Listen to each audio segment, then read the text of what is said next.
When you're dealing with intimacy and sex issues, is there generally something going on that's not just part of that relationships, but it might be deep in the psychology or the experiences of that individual that you have to actually unpack? Sex is like the tip of the iceberg for most people. Is there a narrative in the world that relationships should be effortless? Relationships take a lot of work and they take a lot of effort. And I think that we put a huge amount of our focus on career, money, status. Particularly early years of sobriety, I just didn't know how to be in my body. Like, I was so disconnected from my actual body that I didn't know how to A, be in it, and then comfortably and sharing that space with someone. That was terrifying. Chantelle, welcome to the UltraGrowth podcast. How are you? I'm really good. Thank you so much for having me. Well, thanks for joining. Look, a bit of an interesting story. So, I was doing research and I came across you and your work, and I didn't connect the dots, but every day would come home, my wife would tell me about all these fascinating stories that she heard on Audible about, couples and their intimacy and sex. And then I asked her, I said, look, I got a sexologist coming on the show, Chantel. She's like, what? Like, all those stories I tell you all the time, you're not really listening? No, I listen. But she was like, yeah. And she was really, really stoked. So I have to say that your work and those interviews have really shifted her and us. Yeah. Oh, that's so good to hear. In a good way, I hope. Yeah. In a really good way. I think what it's done is on the receiving end of her in terms of intimacy and sex, she's taken much more control over what she wants, and she's communicating that in a way where I don't have to try to figure things out. I wonder if the podcast just helped her find a little bit of language in it to be able to do that. And considering she's telling you these stories and you're able to kind of follow along, it allows for the conversation to flow into also more personal situations as well.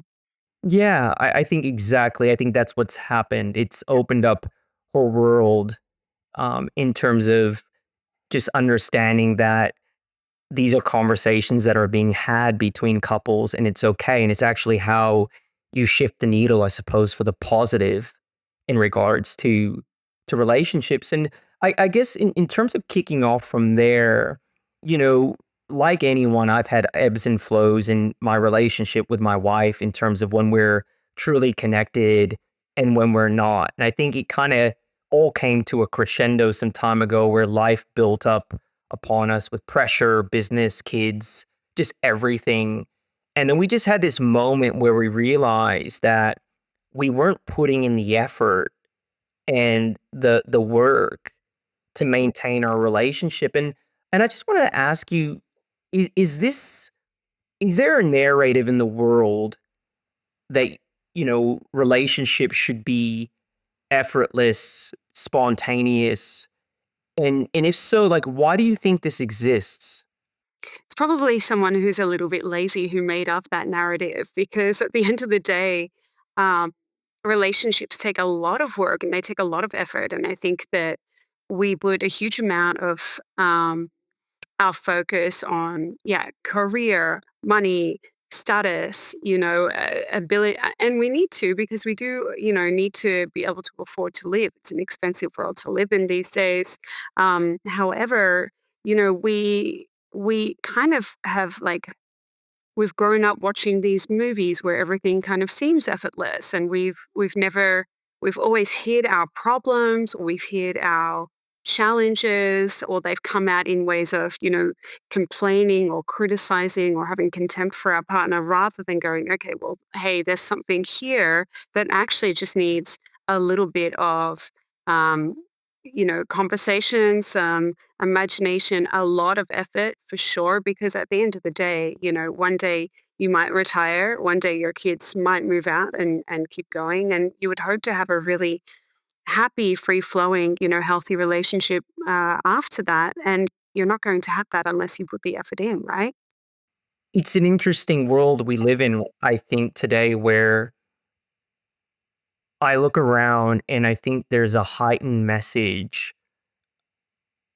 I think rom-coms sold the world a message, right? And I think you kind of back that with, I think, a world now of convenience and lack of commitment.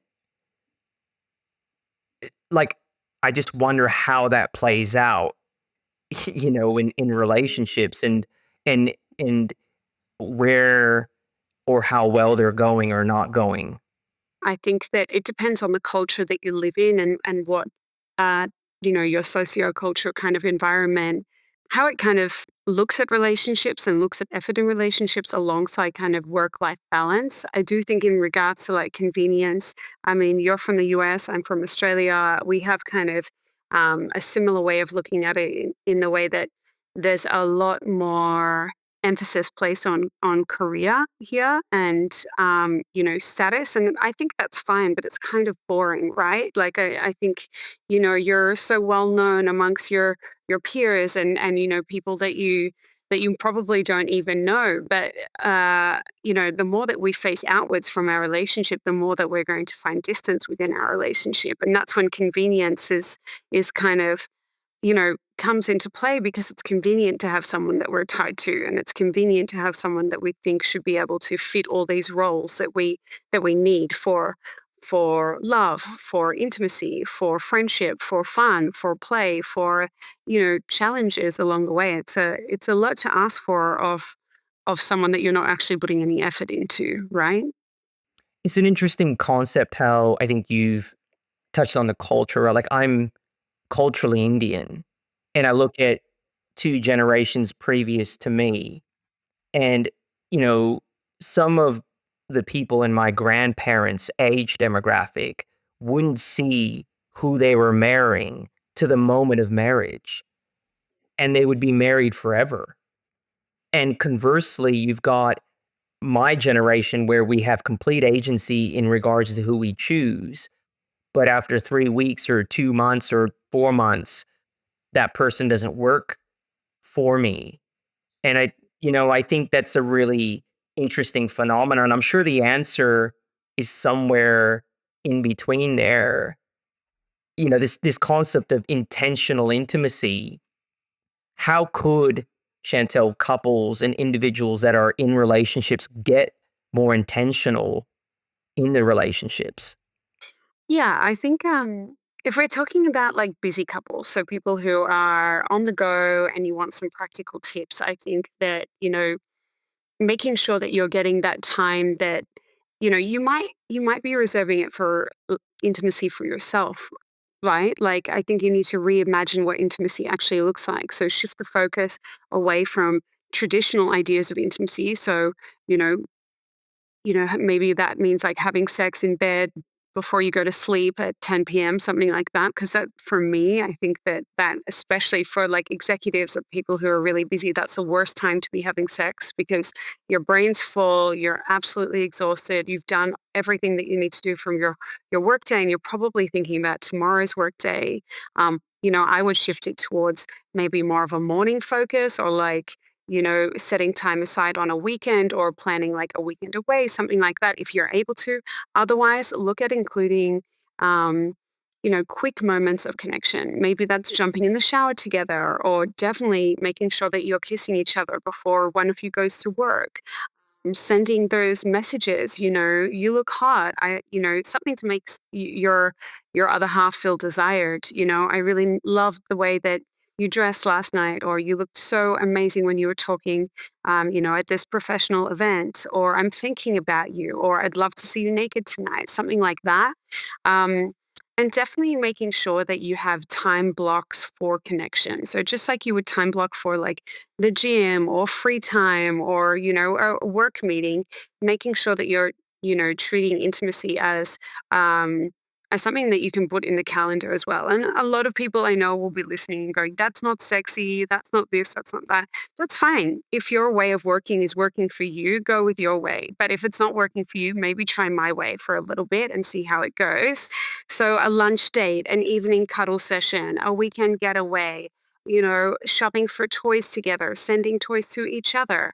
You know, investing in like the experience of what eroticism and intimacy can be is a really important one. Not just going, okay, we've put this time block aside, let's touch each other now and see if we get in the mood. And remember, like the biggest sexual organ is the brain. So if you're not getting along, if you're not, making sure that you flow with each other, if the friendship of your relationship is not working, it's going to be very hard to get your mind into that erotic environment. And especially for the femmes that are listening, or, the male partners who have female partners, it isn't spontaneous. It's more responsive.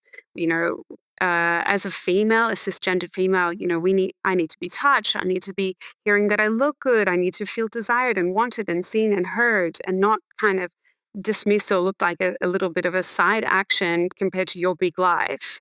I think also things like small daily or weekly rituals are really important. Maybe that's kind of, I have a lot of my patients and even my friends who have followed advice of giving each other affirmations before they go to bed. And I have this one couple friend that, have this amazing relationship. And when they go out on the weekend together and they have a great time, they go home, for her to feel like she can relax into bed. He like rubs her like hair, like, puts his hands through her hair and then gives her affirmations, and then she can doze off to sleep.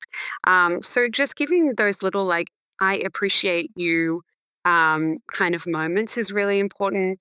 And then, if you're a fitness person, which I imagine a lot of your followers are, for those high achievers, looking at shared workouts as an opportunity for physical and emotional connection, and maybe looking at sexercise as one of those kind of workouts as well. So, sex is great for cardiovascular health. What's sexters? Oh, okay, I get it. Okay. Sexercise. Yeah, right. I was like, "Is this a real thing?" And then I was like, "Oh yeah, that's right." It's a real Oh, that's a good juice. It's a matcha, actually. I like them, like, very heavy-handed. Yeah. Yeah, I can tell.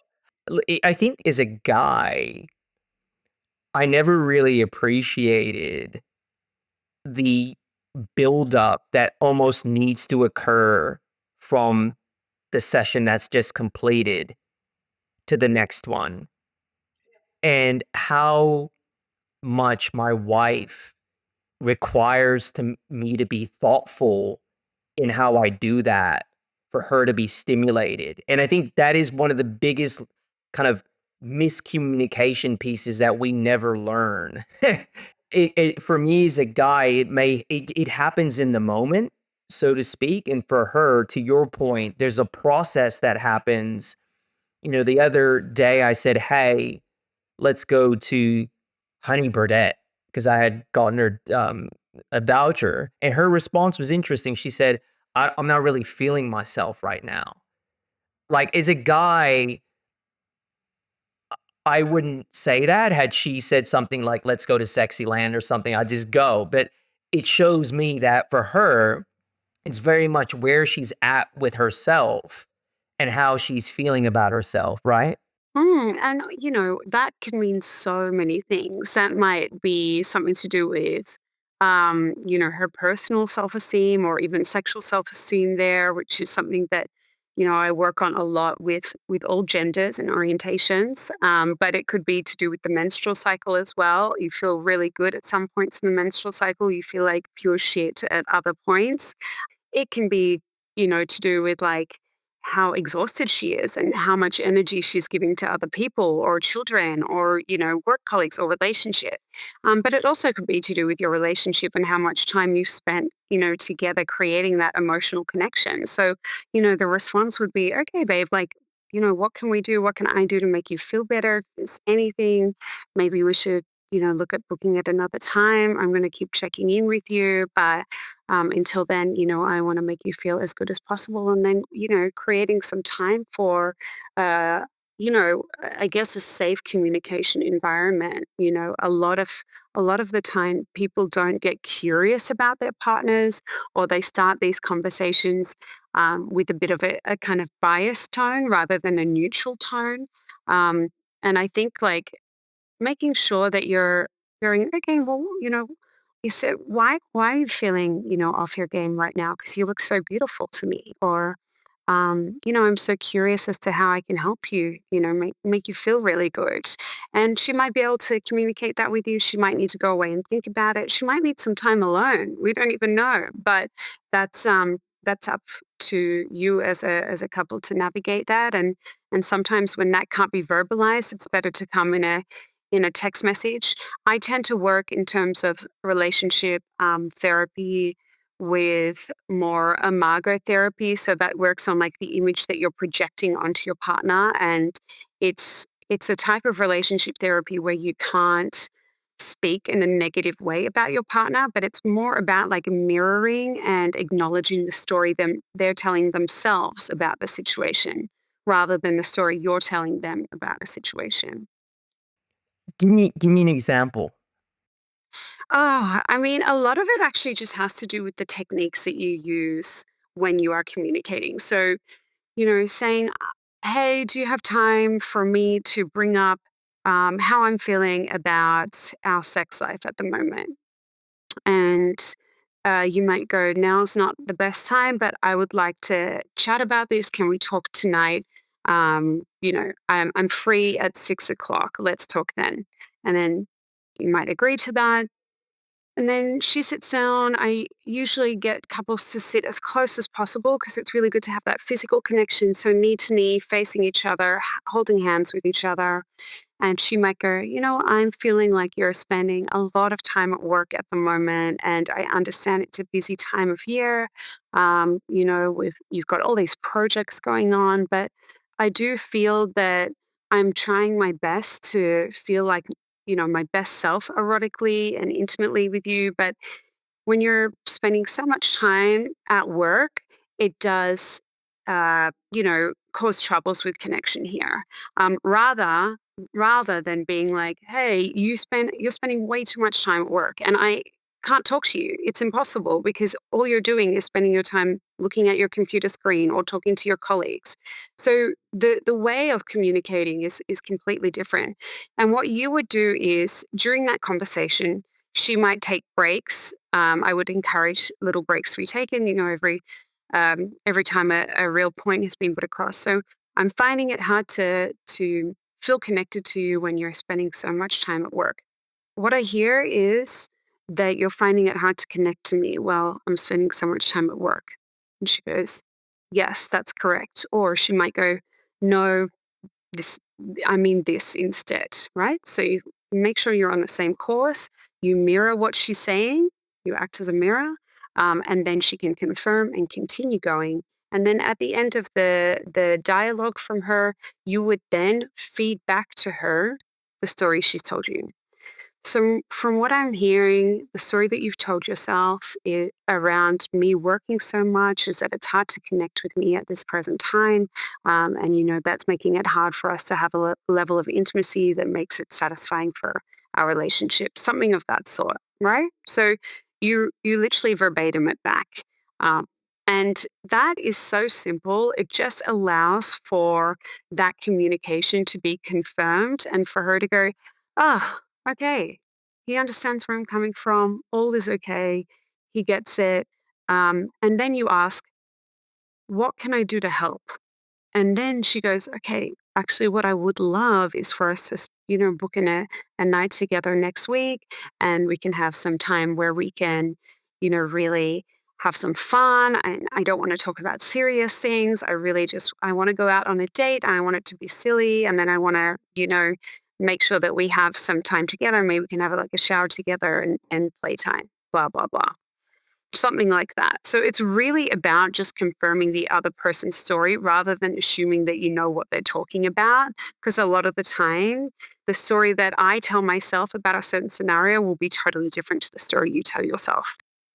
Absolutely. It not only removes misperception, but it because you have a framework, it prevents arguments because you're all speaking objectively, right?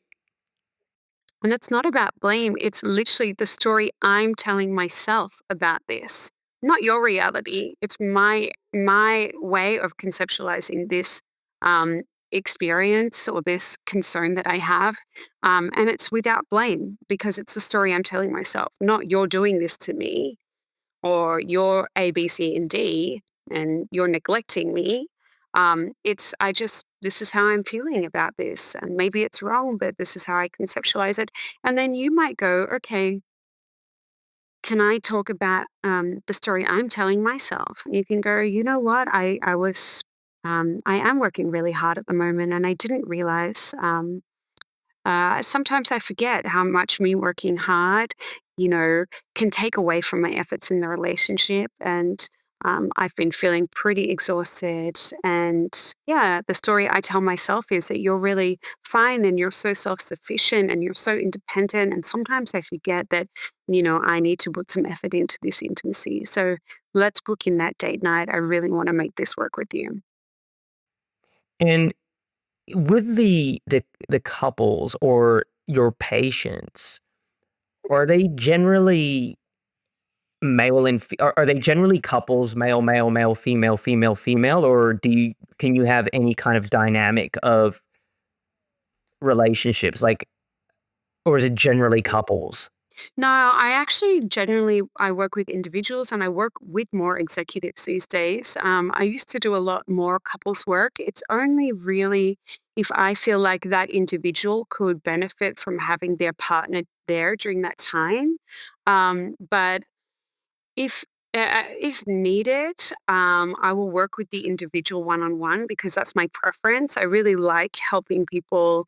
I've worked a lot with executives, CEOs, etc. for quite a long time. I think that especially my background, I come from a European background and I've lived internationally a lot. So, I understand what it's like for people in the healthcare industry or people who work in business to be running around the world or running, interstate or internationally, and then, not understanding how to really connect with their partners alongside, the complexities of what that can bring, there are so many different scenarios that can happen within relationships, especially, in this day and age. We have ethical non monogamy. We also just have non monogamy in general. We have infidelity. We have communication issues. We have technology. There's so many things that can go right and can go wrong.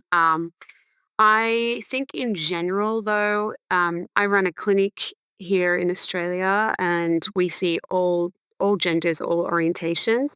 But for the people I see, it's usually cisgendered couples that are kind of high achievers. In terms of, a man seeing you or coming to unpack their challenges, is that typically different to what or why a woman will come? Like, they obviously wanna fix something, but are they 2 different approaches or 2 different, perceived challenges for the 2 separate genders generally? Yeah, I would definitely say so. I think in terms of my female executives, a lot of them are, very resilient, um, struggle with vulnerability. A lot of them are usually um, neurospicy, so not, not typical in the way that their brain works. And they've achieved so many things and maybe they've been in relationships with people who haven't a lot of the time felt like they could connect with my patients because they are female high achievers, who are earning a lot of money and have all these opportunities. It's very hard to find someone on par with them. So a lot of them are usually single. So we talk a lot about dating. Um, and then in terms of my male execs, these are CEOs, these are people who are internationally traveling a lot of the time. Um, they usually have a family. They usually might have had, a lot. They have a long-term relationship often, or there's been infidelity, or um, kind of side stories, I would say. Um, and then they're kind of a lot of the time, they're actually not really sure why they're there. They're just there because they're like, "This is a space for me to talk about sex," and maybe that might be like sex is a symptom a lot of the time for many other things that are going on. So that might be my health is suffering, or I've got erectile dysfunction, or premature ejaculation, or actually I've told my partner that I have erectile dysfunction, but I actually don't want to have sex with them anymore, or I've just finished this 10-year long affair, and now I'm kind of not sure where I stand because I've got this family that I love, but then I've also missing out on that excitement that I had here. So, totally different presentations, and all of which are very valid and very interesting. And then, there's the fun things like kinks, fetishes, fantasies, all the different kind of worlds that you can tap into. That's interesting, Chantelle, and I want to go down that path of the individual. So, you know, I've been a recovering addict for 15 years. Yeah. And my community, a lot of people in my community have addictions to good and bad stuff because it's just, it's a type A community, right? We talk about addiction a lot. And when I first got sober, you know, I was a very dysfunctional person. And a lot of the sex and all the intimacy and all that I learned through being under the influence. And I started using drugs well before I even had lost my virginity. So there was some complexities there. And for the first few years in sobriety, I was navigating the dating land and was still really attracted to dysfunctional women, dysfunctional relationships. I was dysfunctional. And, I've got an Indian mom who's like, when are you going to get married? Right. Like, and I just knew that I wasn't ready to get into relationships. And when I did, they kind of fell apart miserably. So I would say my current wife, we worked through a lot of that together, and that was great, but it wasn't always easy. So my question, I suppose, on the back of that is like, how important is it for people to work through, or let me reframe the question. When you're dealing with intimacy and sex issues, is there generally something going on that's not just part of that relationships, but it might be deep in the psychology or the experiences of that individual that you have to actually unpack? Yeah, every single time, every single time. So, like, sex is like the tip of the iceberg for most people. A lot of the individuals that I see, they're seeing me because I am a sex therapist and because they're curious about sex. And a lot of them won't be seeing other therapists. And we generally, you know, sex ends up then being the last thing that we speak about in my room because, or, whatever we're doing it in terms of like telehealth or in my clinic. But I really like to look at the individual as a whole. So we look at the biological side of things. So what's happening in their body at that time, how are they feeling, what's happening with their hormones, their quality of life, their health, their weight, their fatigue management, all of the things that can happen within the body. We're then looking, and medications, of course, as well. And then we're looking at the psychological side of things. So what's happening up here, and that can be how you're going at that present time, what your history is in terms of your mental health as well, the mental health of your partner, their history as well. Any kind of psychiatric concerns, but then also, whether they have a neurotypical brain or, a neurospicy brain as well. And you'll find for a lot of type A kind of execs, they're definitely thinking totally different. They're outside the box. They feel misunderstood a lot. They don't feel like they can relate to a lot of generalized therapists. This is, of course, not everyone. There's so many amazing therapists out there that can relate, but it's just about putting in that effort. When you're coming to see a sex therapist, I find for my patients, they feel like they want to explore all different topics with me, not just sex. So we look at the biological, the psychological, then we look at the interpersonal. So the relationship that you have with yourself, and then with a potential partner or people that you're dating, and then your relationship with your family, with your caregivers, your friendship groups, your support networks. Loneliness is such a huge factor when it comes to intimacy as well. And there's so many people who are in relationships or in big friendship groups that feel completely lonely. And that comes down to like vulnerability and support systems. And then we look at the sociocultural. So you've mentioned this, what's your cultural background? Where are you living currently? What's your family background like? What did you learn about sex? What did you learn about relationships? What did you learn about self and importance and work? So biological, biopsychosocial, interpersonal. For many years, and even still, like, but particularly early years of sobriety, I just didn't know how to be in my body.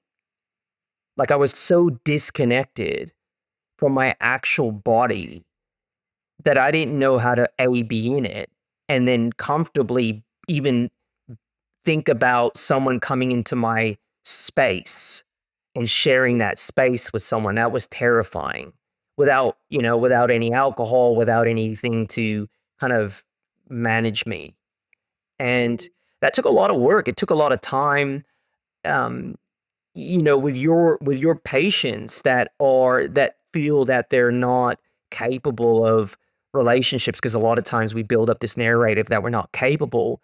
Do you kind of push them to go out and try to date while they're working through their stuff, or like how do you navigate that?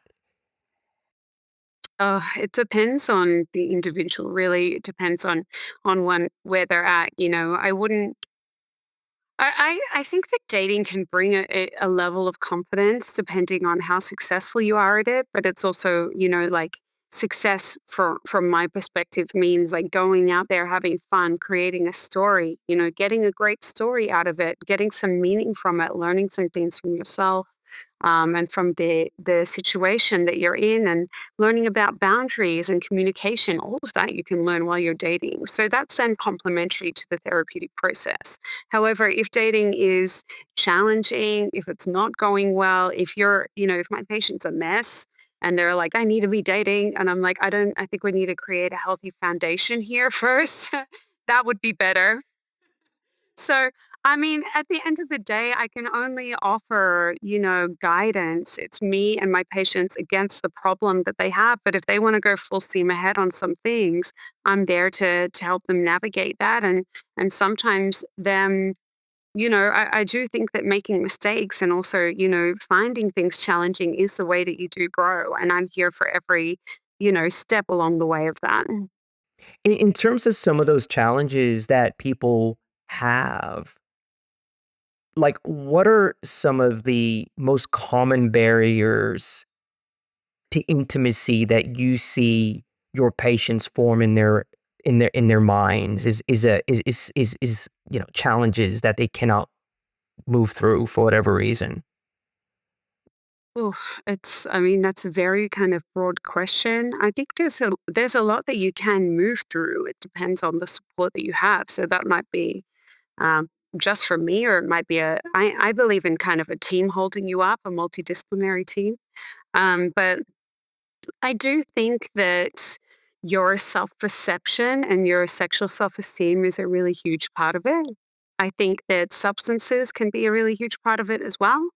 Um, I think consent is the foundation of my work, but none of us learnt about consent growing up. Definitely, I'm 34, and a lot of my patients are kind of in their 40s to 60s or so.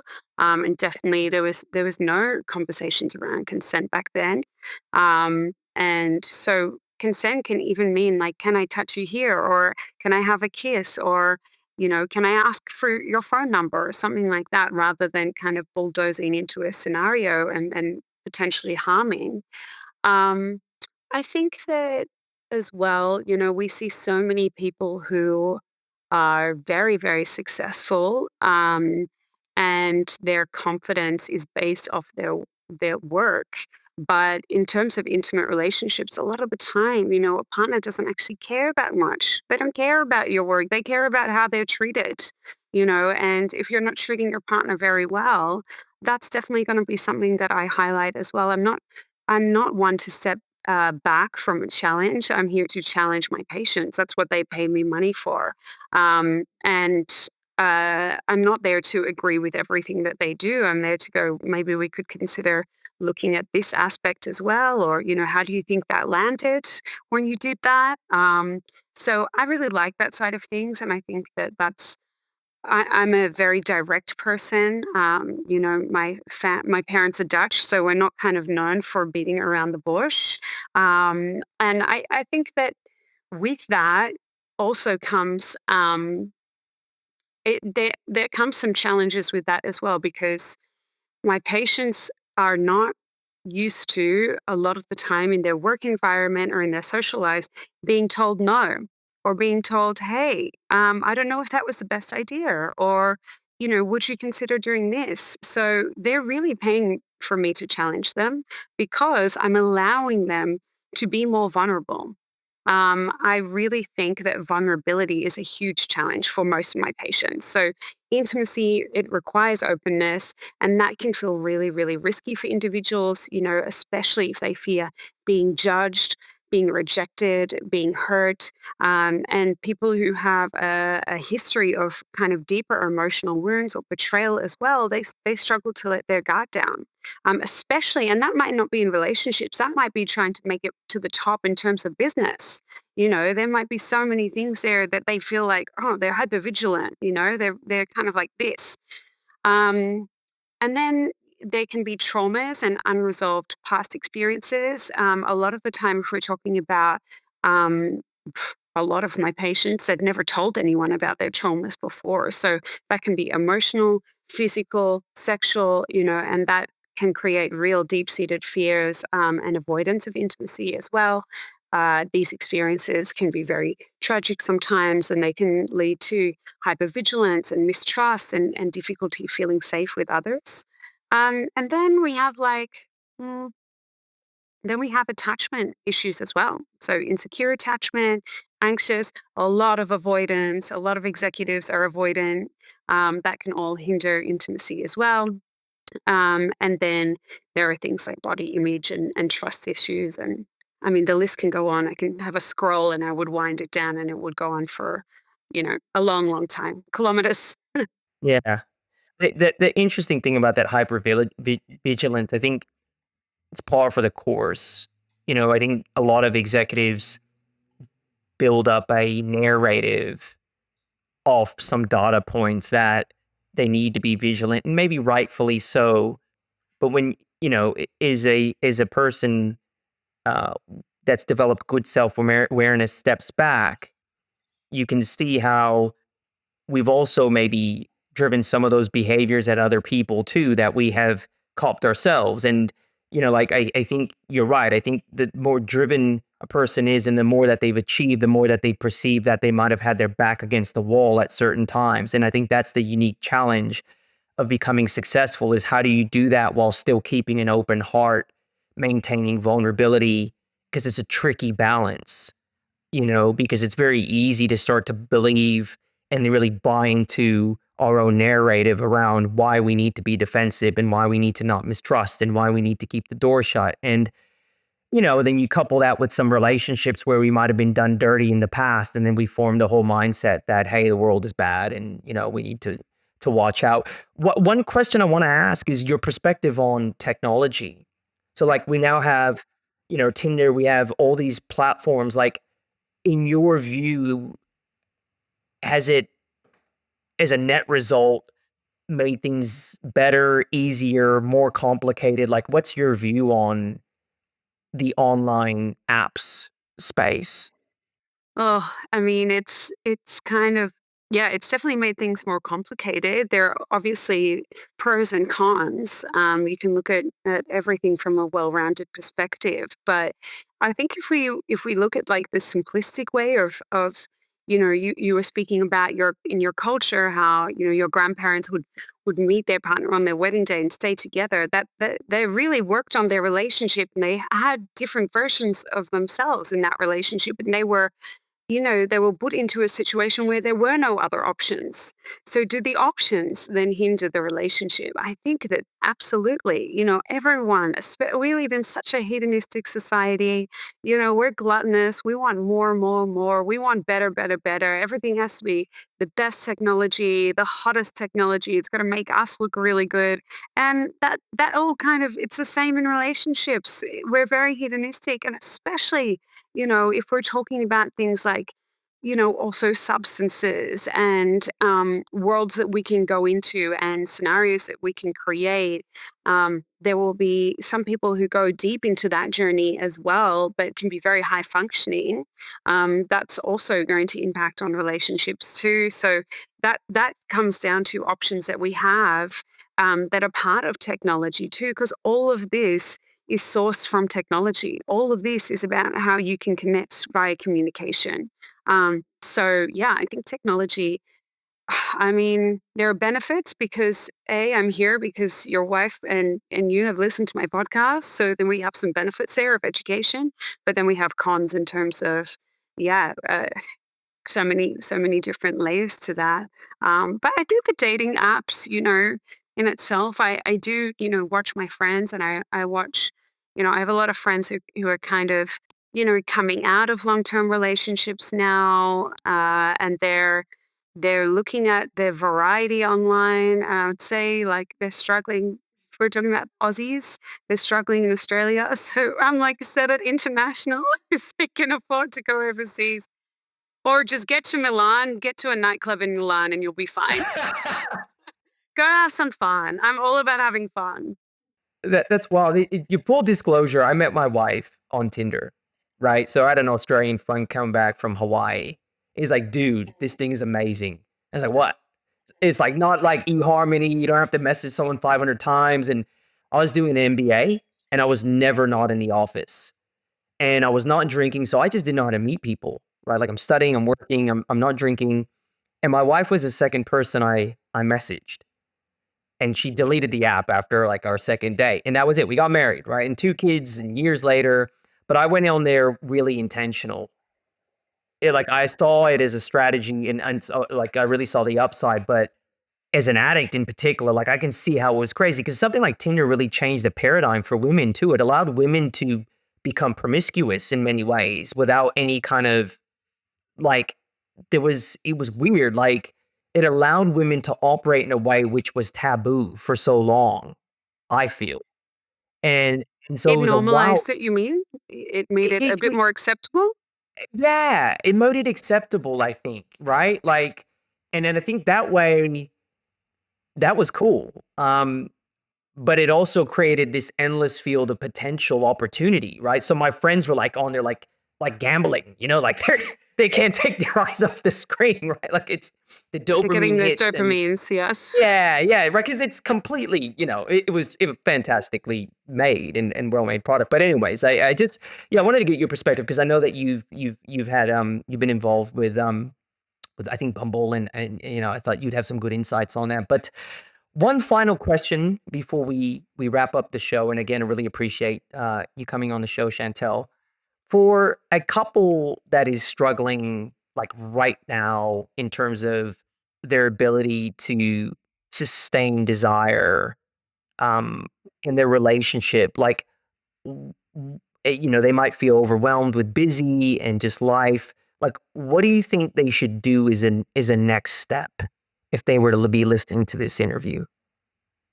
I think just remember that you never know everything about your partner. We can be in relationships for, a couple of months, a couple of years, decades, and after a period of time of getting to know the person that we're dating, there's kind of crazy hormones, those limerence hormones, the ones that bond you together that make you feel like, wow, I'm so lucky to have met this person and I'm crazy for them.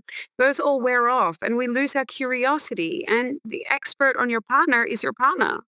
So why wouldn't you be asking your partner how to improve your relationship? Why wouldn't you be asking, yourself why you're not curious about your partner? I guarantee you there are many stories, many scenarios, many fantasies, many worlds that your partner, has in their head that you have no idea about, but you probably assume that you understand everything about them. You know them like the back of your hand. And I think curiosity is your biggest asset. So if you can learn how to be much more of an open, curious person, not take anything in such a defensive way, but just try and understand what that means for your partner, and where they would like that conversation to go, that would be really, really beneficial. Curiosity is my number one like tip. Remain curious. Oh, I tell everyone that in the business world as well. Curiosity is a competitive advantage because you keep finding a way, you optimize, you get better, continuous improvement. So I think that's really great advice. And for the audience that wants to learn more about you, your work, where can they find you? Yeah, so my website is so simple. It's just my name, Chantelle Otten, ChantelleOtten.com.